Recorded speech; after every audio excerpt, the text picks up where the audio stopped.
ভাই আপনার ভাষা বুঝতে আমার কষ্ট হচ্ছে কে? আল্লামা তালহা ইকরাম, এই ইয়াসিন আহাদ, তুমি এটা কি বলে দিলে? এই লাইভ স্ট্রিমে আসার পর তুমি এমন একটা কথা বললে ভাইয়া, আমার নামের সামনে তুমি এমন একটা শব্দ লাগাইলে যে আমি তোমারে চাইলেও এখন একটা গালি দিতে পারতেছি না।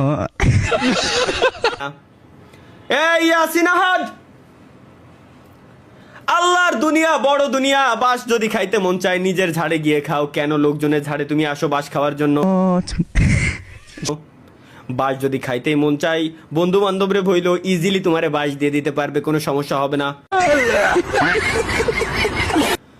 বাঁশ খাওয়ার জন্য ভাই ব্রাদারের প্রয়োজন পড়ে না, প্রয়োজন পড়ে একদম একজন ট্রাস্টেড বন্ধুর।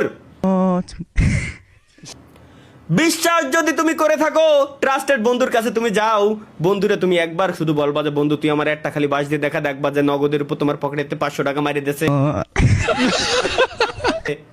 এর উপর কি দুনিয়াতে বাস হয়? বাস হয় না।